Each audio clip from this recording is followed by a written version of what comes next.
Nedarim Bastramechtet. Bonjour, aujourd'hui on va voir votre Hashem une histoire sympathique. À travers cette histoire, on va essayer d'apprendre plusieurs halakhot qui concernent les Nedarim. On va voir une halakha qu'on appelle Tkiat Kaf, quand on va se serrer la main, est-ce que c'est considéré comme un Neder? Et pas mal de halakhot qui concernent la Farat Nedarim et le Kiyum. Comme on a vu longuement dans notre Gemara, si le mari, au lieu de faire la Farat Nedarim, au contraire, il renforce le Neder, il va valider le Neder. On va voir quelques halakhot à ce propos-là. L'histoire est la suivante. Un couple sympathique qui, tout le temps, ils avaient des discussions et des disputes et toutes sortes de discussions. Et un jour, leur frigo, il a été abîmé et le mari qui se prenait pour quelqu'un qui savait réparer toutes sortes de machines, toutes sortes de choses, et il a décidé de démonter le frigo pour essayer de le réparer. La femme qui savait apparemment à qui elle avait affaire, elle préférait que son mari appelle quelqu'un pour qu'il répare le frigo normalement. Donc il y a eu toute une discussion qui a été ouverte. Lui, il a dit, regarde, moi je sais très bien réparer le frigo, il n'y a aucune raison d'amener quelqu'un et de lui payer de l'argent. Et elle qui disait, oui, tu sais bien démonter le frigo, mais après le réparer, c'est bien plus compliqué et ça te marche pas toujours. Des allers-retours de cette manière-là, jusqu'à qu'ils ont décidé de faire un contrat, une sorte de contrat pas écrit, et ils ont dit, regarde, elle a dit, si tu arrives à réparer le frigo, je sors de la maison, tu m'obliges de sortir de la maison une semaine. Si tu n'arrives pas à réparer le frigo, alors c'est toi qui sors de la maison pendant une semaine. Le contrat, il a été dit, et pour renforcer cette chose-là, ils ont fait Tkiat Kaf, on se serre la main, et cette chose-là est considérée dans la halakha comme une tchouvoua.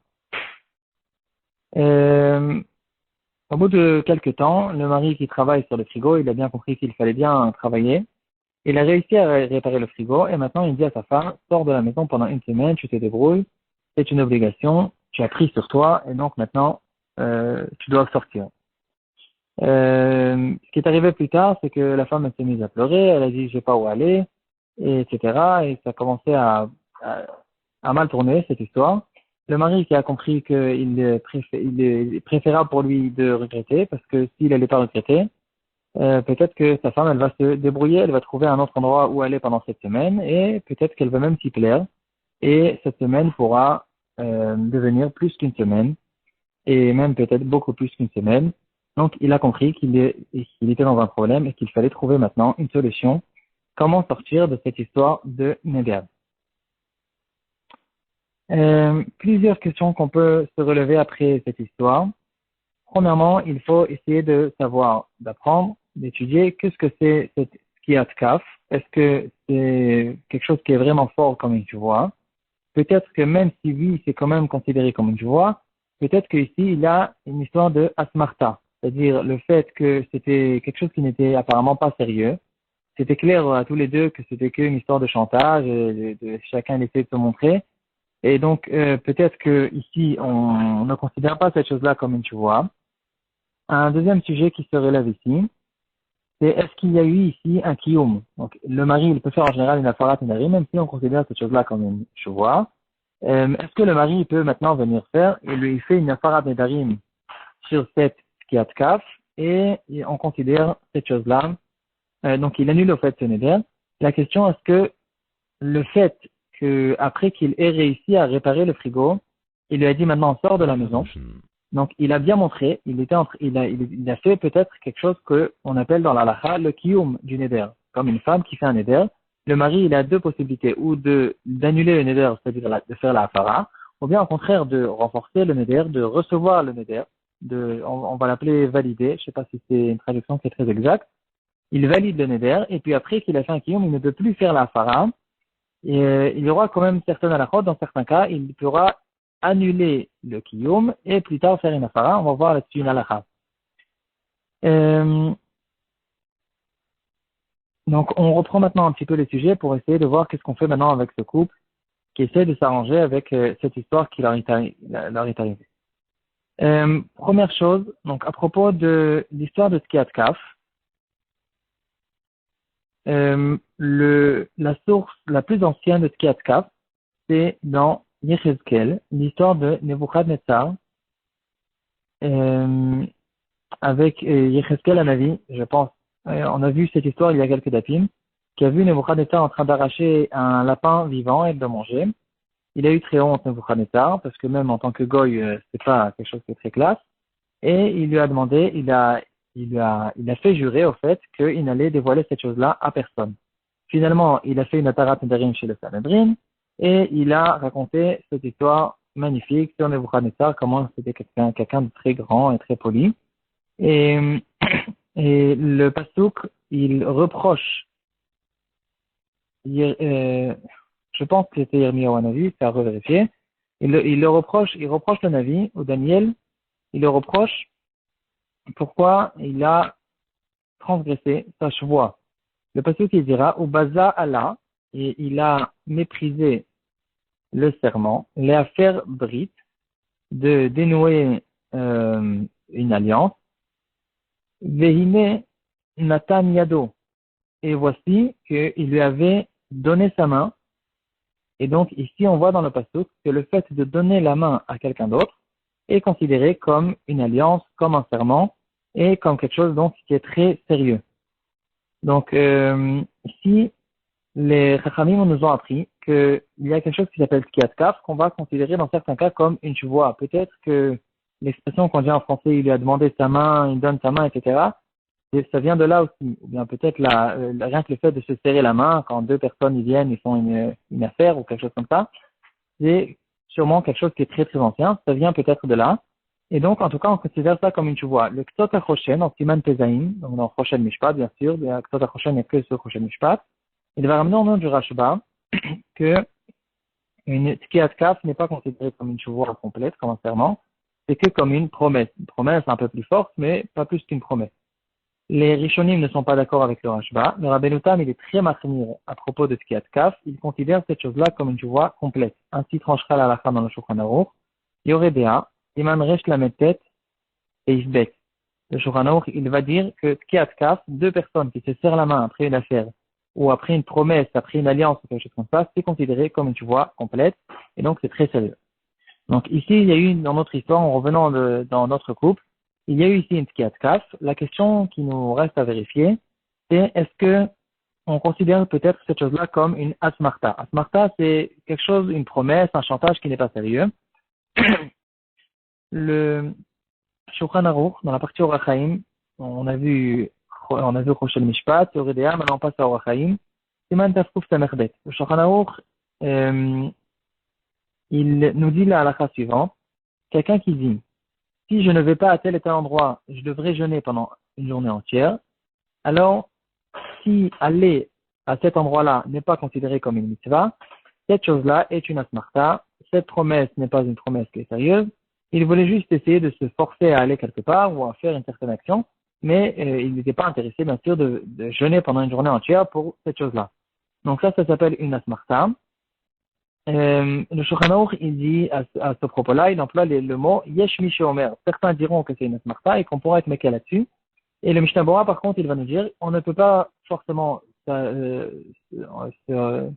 s'appuyer sur cet avis parce qu'il y a beaucoup de Rishonim qui ne sont pas d'accord avec ça. On ne fait pas de asmarta à propos des Nedarim et donc on dira que cette chose-là est sérieuse. Donc, point de vue question de asmarta, point de vue question de Tkiyat Kaf, apparemment ici, il y a vraiment un Neder. Ce qui nous reste maintenant à vérifier, c'est est-ce qu'il y a eu un Kiyum, et s'il y a un Kiyum, est-ce qu'il y a une possibilité de faire Afarat Nedarim. D'abord, il faut savoir, comme on a vu dans la Gemara, les Nedarim qu'un mari peut faire Afarat Nedarim à sa femme, il y a deux catégories de Nedarim. C'est ce qu'on appelle Beno Lebena, Nedarim Nidre Inouï, première catégorie. Deuxième catégorie, Nedarim chez Beno Lebena. Donc, ou bien des choses qui sont des souffrances pour la femme, elle se cause des souffrances avec son Neder, ou bien des choses qui sont sur le compte du couple ou du mari. Et dans ces deux catégories-là, le mari, il peut faire Afarat Nedarim. En ce qui concerne le père envers sa fille, entre parenthèses, c'est une Marloket Rishonim, le Rambam, le Ran, le Rame, il pense que le père peut faire Afarat Nedarim dans tous les Nedarim de sa fille. Donc ici, c'est bien sûr considéré comme un Neder chez Beno et Bena, parce que de sortir de la maison pendant une semaine c'est une histoire qui concerne le couple. Et donc, point de vue ce problème-là, bien sûr que le mari peut faire une afarat nedarim. La question, elle est encore une fois, est-ce qu'il a fait ici un kiyum en disant, après qu'il ait réussi de réparer le frigo, en lui disant, sors de la maison maintenant, parce que tu as fait une tchouva. Est-ce que c'est considéré comme un kiyum? Ici, on aura besoin pour ça d'ouvrir le Shulchan Aruch. Partie Oredea, Simen Resh Lamed Delet, Seif Mem Tet. Le Shulchan Aruch, il va nous ramener deux avis à propos de quelqu'un qui a fait un kiyum. Donc, apparemment, on considère cette chose-là comme un kiyum. La question, c'est comment il va faire une afara. Le Shulchan Aruch donnera deux avis. Le premier avis, c'est que quelqu'un qui a fait, donc la femme, elle a fait un serment. Le mari a fait un kiyum. Et on a vu dans la Gemara qu'il y a une possibilité d'annuler le kiyum. Ici, pour annuler le kiyum, il devra aller chez un bet din ou chez un rab qui vont annuler ce kiyum comme on va faire une atarat nedarim. Le kiyum lui-même, le fait de valider le neder de sa femme, cette chose-là elle-même est considérée comme un neder. Si je l'annule, je le déracine rétroactivement comme une atarat nedarim, ce qui est différent de l'atarat nedarim. Et puis après que je l'ai annulé, je peux maintenant revenir à la afarat nedarim que je fais sur le neder. Et là, d'après le premier avis, après que j'ai annulé le kiyum, je peux faire même plus tard, même plusieurs jours plus tard, plusieurs mois plus tard, je peux maintenant faire afarat nedarim. Donc on reprend. On va donner des dates, par exemple. Il y a, la femme, elle a fait cette histoire du frigo, elle était Rosh Chodesh Tevet. Rosh Chodesh Tevet, le mari, normalement, on sait tous que la Farat Nedarim, si le mari voulait annuler ses neder, il avait besoin de le faire le jour même, le jour où il a entendu le neder, donc dans ce cas-là, le jour même, il a besoin de faire la Farat Nedarim. Maintenant, s'il a fait un kiyum, on a la possibilité d'annuler le kiyum.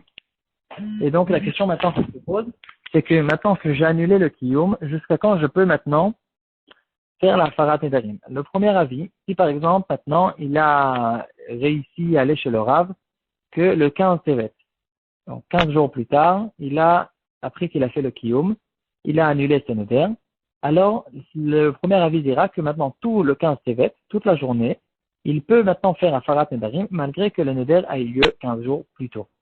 Le deuxième avis n'est pas d'accord avec ça, il dira que c'est que dans un cas où le premier Tevet, lorsqu'elle a fait le neder, il a fait le kiyum, et puis après le kiyum, le jour même, avant la shkia, il a fait la afarat nedarim, et puisque, malgré que cette afarat nedarim n'était pas valable à cause du fait qu'il y a eu un kiyum avant, si après, même 6 mois plus tard, même beaucoup plus tard, j'annule le kiyum, dans ce cas-là, ce kiyum a été annulé rétroactivement, et donc rétroactivement aussi, la afarat qui a été faite le jour même peut être validée et peut marcher.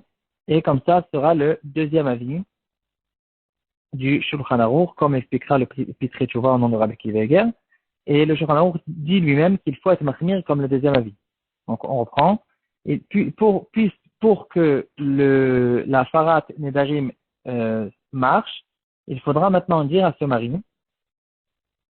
de faire attention. Le jour même où il y a eu toute cette histoire avec le frigo, malgré qu'il a peut-être fait un kiyum en lui disant de sortir de la maison, et il a pris le neder au sérieux, de lui faire quand même une afarat nedarim le jour même, et puis, plus tard, il essaiera d'annuler le kiyum, en allant chez un rave, et en annulant le kiyum, même s'il le fait plus tard, pas le jour même, la afarat nedarim qu'il a fait le jour même pourra être valable, et donc il pourra maintenant, cette femme pourra rester à la maison tranquillement, et en espérant qu'ils vont apprendre la leçon et ne pas refaire des bêtises comme celle-là.